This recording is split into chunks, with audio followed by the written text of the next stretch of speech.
আসসালামু আলাইকুম everyone, welcome back to my channel. আবারও চলে আসলাম আপনাদের মাঝে আরও একটা দইয়ের রেসিপি নিয়ে। কারণ দইয়ের রেসিপিটা আমার আপুরা অনেক পছন্দ করেছে, অনেক সুন্দর সুন্দর কমেন্ট করেছে, তার জন্য আবারও ফিরে আসলাম আপনাদের মাঝে আরও একটা দইয়ের রেসিপি নিয়ে। তো এখানে ক্যারামেল বানাবো। ক্যারামেল বানানোর জন্য একটা পাতিল নিয়ে নিয়েছি। আর পাতিলের ভিতরে দিয়ে দিলাম 2 টেবিল চামচ চিনি দিয়ে দিলাম আর কি। আর আমি হাফ কাপ চিনি মেপে নিয়েছি। তা আমার যতটুকু লাগবে ততটুকুই আর কি। আর যদি বেশি বানাই তাহলে বেশি চিনি নিতে হবে। যাই হোক, যে যেমন মিষ্টি খায় সে তেমন পরিমাণ আর কি নিবে। তা আমি 1 কেজি আর কি দুধের দই বানাবো আজকে। তা আমার ক্যারামেলটা সুন্দর মতো হয়ে গিয়েছে। আর ক্যারামেল বানানোর সময় অবশ্যই কিন্তু জাল কমিয়ে রাখতে হবে। আর যদি পুড়ে যায় তাহলে কিন্তু তিতা লাগবে। আর অল্প করে ক্যারামেল মানে চিনিটা দিয়ে ক্যারামেল বানানোই ভালো হয়। তা আমি পানি দিয়ে দিলাম, অল্প করে পানি দিয়ে ভালোভাবে ক্যারামেলটা গলিয়ে নিলাম। আর দুধ দিলে অনেক সময় ফেটে যেতে পারে, তার জন্য তা আমি ভালোভাবে ক্যারামেলটা গলিয়ে নিয়ে এখন হাফ কেজি করে 2 প্যাকেট আমি দুধ দিয়ে দিলাম, দেখতেই পেলেন। তা আমি 3টে এলাচ দিয়ে দিয়েছি।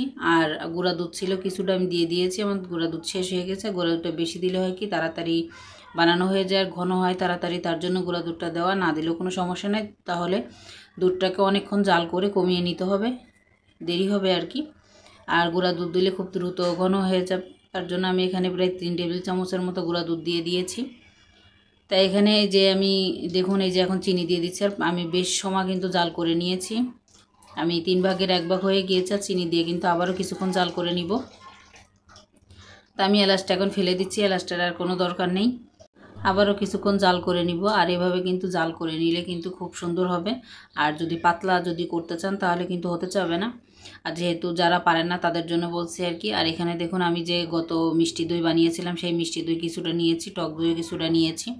তাই এটা আমি সুন্দরভাবে ভালোভাবে মিশিয়ে নেব। আর মিশিয়ে নিয়ে একদম ক্রিমের মতো করে নিব। তা অনেকে টক দই দিয়ে করতে পারেন, টক দই দিয়ে করলেও কিন্তু হবে। তা অতিরিক্ত টক দই দিলে কিন্তু দইটা টক হয়ে যাবে, মিষ্টি মিষ্টি ভাবটা থাকবে না। যেহেতু মিষ্টি দই বানালে মিষ্টি দইটা দিলেই বেশি ভালো হয়। তা আমি টক দই দিয়ে আর মিষ্টি দই দুটো একসঙ্গে দিয়ে মিশিয়ে বানাচ্ছি। আর এখানে দেখুন আমি আঙ্গুল চুবিয়ে রেখেছি। এখানে আঙ্গুল যদি 10 সেকেন্ড চুবিয়ে রাখা যায় তাহলে বুঝবেন যে আপনার এটার টেম্পারেচার ঠিক আছে। তা যখন আঙ্গুলটা দিয়ে রাখবেন তখন 1 2 3 4 5 6 7 8 9 যেভাবে 10 পর্যন্ত গুনলেই কিন্তু হবে। তা আমি এই যে দই মানে দইয়ের বাটির ভিতরে নিয়ে নিলাম দুধ। আর দুধটাকে নিয়ে আমি সুন্দরভাবে যে মিশিয়ে নিব। মিশিয়ে নিয়ে তারপর ঢেলে দিতে হবে। ঢেলে দিয়ে পুরো দইয়ের ভিতর মিশিয়ে নিতে হবে। আর আপুরা কিন্তু খুবই পছন্দ করেছিল আমার এই দইটা, আগের দইটা আর কি, তার জন্য আমি কিন্তু আবারও আপনাদের মাঝে ফিরে এসেছি। আর এই যে দেখুন আমি দইটা ঢেলে দিলাম আর কি, যেটা আর কি মিশিয়ে রেখেছিলাম দইয়ের সঙ্গে, সেই দইটার আর কি মিশ্রণটা ঢেলে দিলাম। ঢেলে দিয়ে কিন্তু পুরোটা আমি ভালোভাবে মিশিয়ে নিব। ভালোভাবে মিশিয়ে নিয়ে আমি একটু ফেনা ফেনা করে নিব, যাতে উপরে ফেনা ফেনা হলে কিন্তু দেখতে সুন্দর লাগে, দইটা খুব সুন্দর হয় দেখতে, খেতেও কিন্তু ভালো লাগে তার জন্য।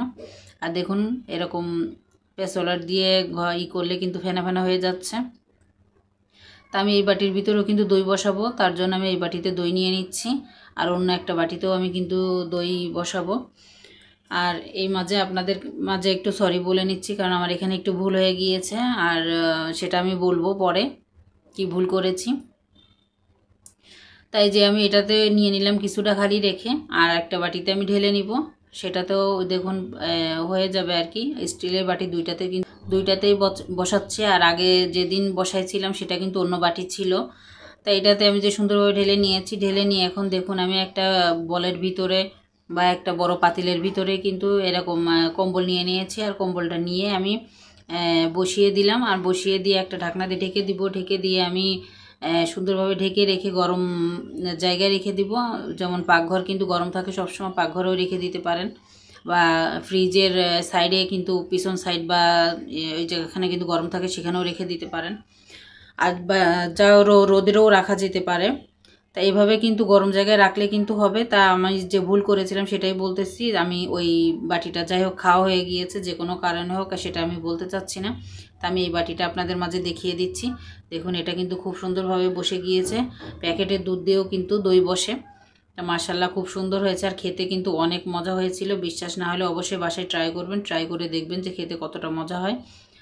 যারা জানেন না আর কি, যারা পারেন না, যাদের দই বসে না, তারা কিন্তু আমার আগের ভিডিওটা দেখে নিতে পারেন। আগের ভিডিওটা দেখলেই কিন্তু খুব সহজে 5 মিনিটে দই বসে যাবে। আগের ভিডিওটার কথা বলছি আর কি। তাই এখন দেখুন এই দইটাও কিন্তু সুন্দরভাবে বসেছে মাশাআল্লাহ। আজকের মতো বিদায় নিচ্ছে। আল্লাহ হাফেজ, আসসালামু আলাইকুম। আর ঢেকে কিন্তু 7 থেকে 8 ঘন্টা